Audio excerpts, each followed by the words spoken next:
Hey everybody, it's Candy, aka Brown Eyed Girl 69. And this video to you tonight, brought to you tonight,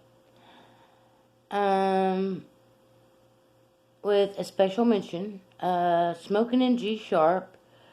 I'm going to leave her link down below, in the description box. Y'all can go check out her channel. She's a friend of mine. That I've met on YouTube, and we kind of float in some of the same circles, I guess. And she asked me a question, and so I'm going to answer that question. But before I answer that question, I've got to give some information and background, history, on why I'm going to answer that question the way I answer it. So first off, the question is, out of all the states that I've traveled through, which I'm thinking she's probably meaning by car or possibly even just hitchhiking, because some of y'all know my story. I used to be homeless. But that's what the question is pertaining to. So basically, I've traveled in many different shapes, forms, and fashions. I'll go ahead and tell you how I've traveled.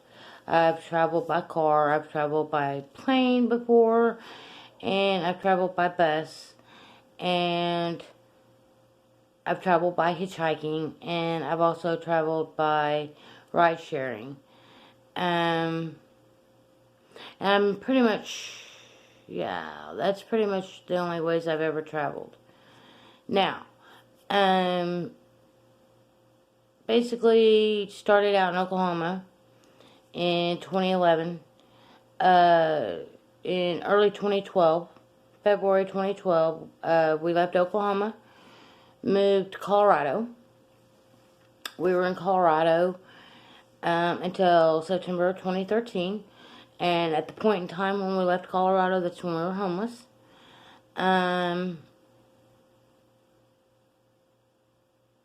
We then ride shared to Las Vegas. And then from Las Vegas, we got on a bus and went to Tucson. When we left Tucson, Arizona, we were hitchhiking. We got picked up by a truck driver that drove us all the way to Dallas, Texas. And then from there, we already had rides set up to get us from Dallas all the way back up to Oklahoma, because we were coming back to visit my daughter for Christmas that year. January 2014, we were in San Antonio, Texas, until August of 2018, or August of 2014. We left there, took a little bus up to Austin, Texas, hung out with a friend of ours for a week there. Then we left there and we hitchhiked all the way to Taos, New Mexico. And we made it all three there in one piece, along with my friend's dog. And all of our gear, everything intact. All of us good to go. Then we left Taos. Me and Daryl did a few days later. We just didn't really like it there, the situation we were in. So we left there and went to Albuquerque, hitchhiked. I want to say we basically rode a bus type of thing that they had for pretty cheap. And then we hitchhiked from Albuquerque. And on our way from Albuquerque, we got picked up outside of Albuquerque, couple towns down called Grant, and this couple and their 4 kids drove us to their home. They let us stay there, and they gave us accommodations for a couple days. And then, let's see, from there we traveled to Phoenix, Arizona, again hitchhiking, and got picked up by another person that helped us out later on and was still friends with us for years later. and got us to Phoenix, and then we, about a month later, got it made to San Diego, California. So October 2014, we're in San Diego, California, Ocean Beach, and we stayed there until May of 2015. But in February of 2015, we decided to head up north, and we had never turned back and went back to a place before, and we never said we would. But there's a first time for everything, so we went up to LA, and we went to Venice Beach, because all these people, these travelers, were hearing, ranting, and raving about Venice Beach is the bomb. Well, we didn't find it that way at all. We didn't like it at all. It was more difficult to survive in Venice Beach, California than it was in Ocean Beach, California, is the way we looked at it. So for the first time in our lives, we did decide that we would turn back and go back to where we'd started from, which was Ocean Beach. So we were able to get back there, and that's when we stayed until May of 2015. We were always blessed with people that would come into our lives and help us out financially or give us things that we might need in the future part of our journey. Well, this one lady I met, she offered up her home, and we stayed with her from April 20th until May 9th of 2015. And she wound up giving us a tent, some sleeping bags, some weed, some money, and basically sent us on our way. We were able to achieve getting a ride share out of there, and got a ride all the way to Mount Shasta, California. We camped out in Mount Shasta, California for 3 weeks. And then it was time to head on again because we were running out of food, water, and, well, we just needed to head up the road. So we were heading north. We just kept wanting to go north because summer was coming on, and we just wanted to try to go up north during the summer because it's cooler, as well as, you know, just really pretty. And our final goal was to try to get up to Seattle area, to try to get to the border of Canada and British Columbia and all that, but we never made it that far. We left Mount Shasta, and they had another one of those like little small cheap city buses, and it took us through these like little towns all the way up to Wairika, California, and then we ran into this other homeless couple that told us how to get a free room. So we went to this place where they told us how to get a free room, and we wound up getting a free room that night. And the next day we came out and went to the library, and I did some research and was trying to hit up people to get us a ride, and it just wasn't working out. So we just said, you know what, we're just going to go ahead and try to hitchhike out of here. And we went to the highway, and we were sitting there for probably about good 2 or 3 hours. I was looking around trying to, you know, find a spot that me and Daryl would be able to crash at after it got dark. You know what I mean? That was my concern. Where are we going to end up? If we don't get a ride out of here, where are we going to, you know, stay for the night? It was my thought. So I'm looking around for us a spot, you know, even though I'm sitting there, I'm just like visually looking around. And Daryl's like, oh, there's our ride. And I was like, what? And he pointed across the highway. And he's like, that van right there, that's our ride. And I was like, oh yeah? And he's like, yeah. Well, this van comes, pulls up right in front of us. This dude jumps out and goes, where y'all headed? And we're like, heading north. He's like, have you ever been to Ashland, Oregon? And we're like, no, man. He's like, hop in. That's where we're headed. So we're like, cool. So he throws all of our stuff in his van, and we hop in, and we're on our way to Ashland, Oregon. And we arrived in Ashland, Oregon on May 31st of 2015. And we woke up underneath a bridge on June 1st of 2015. And thus our journey began there. And we were there for 2.5 years. And we came and gone. We went there, and then I left while Daryl stayed behind. I came back to Oklahoma to visit my daughter. And then I came back in early part of 2016. And then we were basically there until mid-2017. I think it was like April we left, and I went to got a ride share with a friend of ours. And he drove us all the way down to Durango, Colorado, and we were in Durango for like 5 weeks. And couldn't get a ride, you know. So my daughter ended up coming and picking us up. And we got to watch her graduate and walk across the stage and all that. We were so proud of her. We spent some time with Daryl's friend in Tulsa, Oklahoma for about 3 months, summer 2017.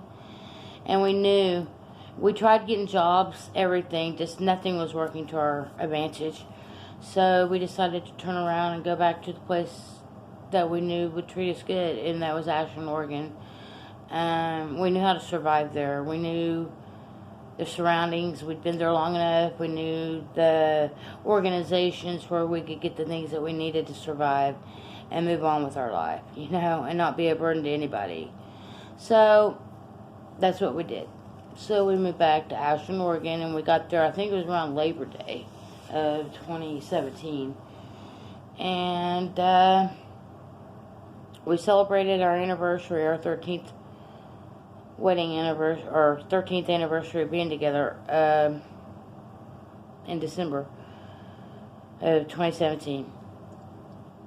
And then by January 9th of 2018, well, things happened and things changed, and Daryl left me. You know, he left this world and he left me.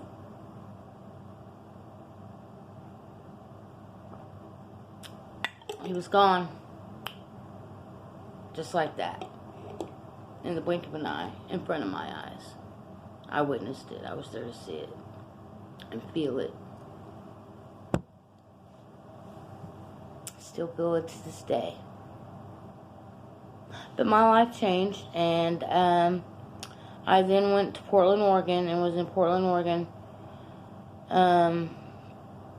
from January of 2018, basically, until December of 2019. I left. I went traveling again. Went back basically the same road that I came, except for I made a couple of detours. And then I wound up staying with my daughter from December of 2019 until October of 2020. I started collecting unemployment, and I traveled from October of 2020 to the southeast part of the United States. In this time frame, I hit the states of Colorado, Kansas, Missouri, Indiana, Illinois, Arkansas, Oklahoma, did I say Colorado, New Mexico, Texas, Arkansas, Louisiana, Mississippi, Alabama, Florida, Georgia, North Carolina, South Carolina, and Tennessee are the states that I traveled in during that time frame. So basically the whole southern, southeast portion of the United States. And I did that in 5 months. And in that time frame, I was looking for a place to settle, basically, you know.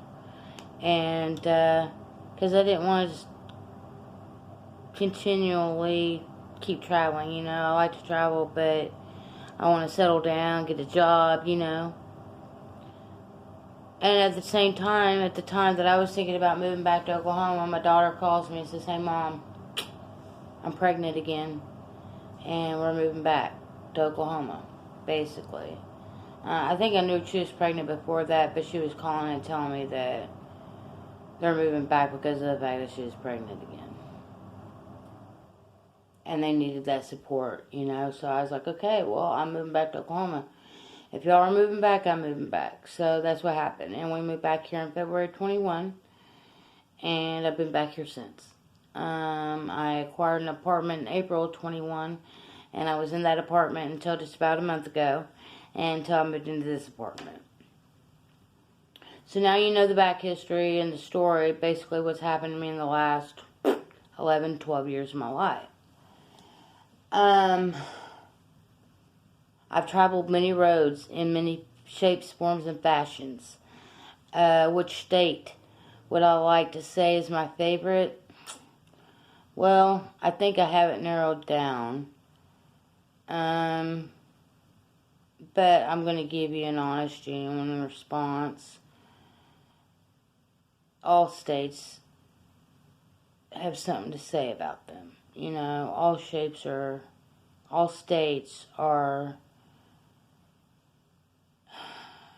come in different shapes, forms, and fashions. You know, there's something unique about every state. There's something unique about the people in every state. There's something unique to see in every state, you know?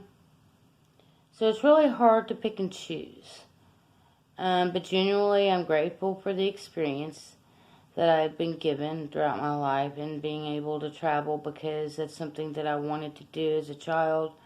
A small child, I always knew I wanted to travel. I didn't want to be stuck in some city where I never got to go out and experience life and see what it was like outside the walls of this particular city, you know what I mean? So I've done that. I've accomplished that goal in my life and dream that I had in traveling. In fact, I'd love to travel internationally, but I just won't succumb to the laws of the government to do that. So, unless something changes in the near future, then I won't be traveling internationally, even though I'd love to. But it takes money as well. Something else I ain't made of, you know. But I will say that I'll name some of my favorite states that I actually traveled through. Louisiana was one, North Carolina, South Carolina, Georgia. Northern Florida was okay, but Florida's just so hyped up that it's not really... It's made out to be more than what it actually is, in my opinion, but that's just my opinion. Alabama's just kind of Alabama-y, you know. Tennessee's roads sucked. Indiana, Illinois, Missouri, Kansas, parts of Arkansas, basically just freaking cow fields, hay fields, you know, not much to see, really, but there's some beauty in that as well, you know, looking out across the farmland and seeing bales of hay rolled up, or, you know, seeing fruit hanging from the vines of trees out in the orchard, you know, as the sun's just rising or setting, you know, it's very beautiful place that we live, you know. I think a lot of people take for granted all the beauty that surrounds us, because they're so inundated with all the ugly, you know. Hope that answers your question, SistaNug. In fact, I had my bowl here. I didn't even take a hit. So, we have to have a conversation with Mary Jane before I leave.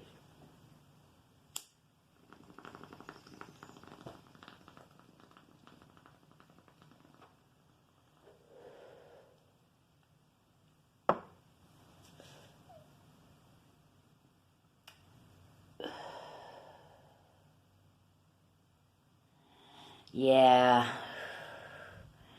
that girl never does me wrong. That was some good stuff. Anyways, peace, love, hugs, nugs. If you got it, smoke it. And